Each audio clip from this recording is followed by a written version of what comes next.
एक समय की बात है, एक ब्राह्मण दंपत्ति की कोई संतान नहीं थी, जिस कारण वह बेहद दुखी थे। एक समय ब्राह्मण वन में हनुमान जी की पूजा के लिए गया। वहां उसने पूजा के साथ महावीर जी से एक पुत्र की कामना की। घर पर उसकी स्त्री भी पुत्र की प्राप्ति के लिए मंगलवार का व्रत करती थी।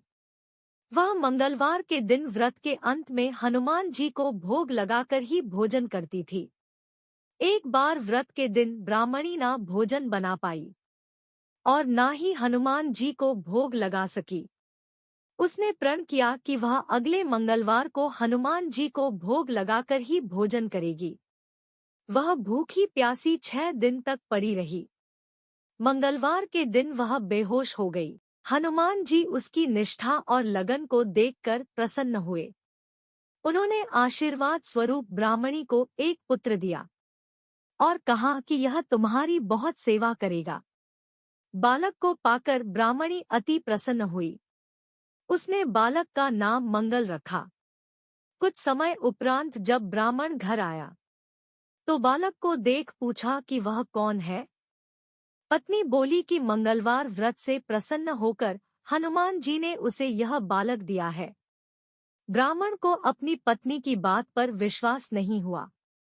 एक दिन मौका देख ब्राह्मण ने बालक को कुएं में गिरा दिया। घर पर लौटने पर ब्राह्मणी ने पूछा कि मंगल कहाँ है।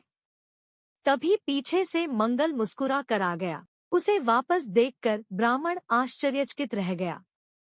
रात को हनुमान जी ने उसे सपने में दर्शन दिए और बताया कि यह पुत्र उसे उन्होंने ही दिया है।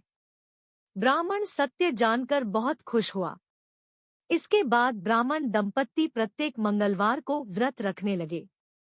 जो मनुष्य मंगलवार व्रत कथा को पढ़ता या सुनता है और नियम से व्रत रखता है, उसे हनुमान जी की कृपा से सब कष्ट दूर होकर सर्व सुख प्राप्त होता है और हनुमान जी की दया के पात्र बनते हैं।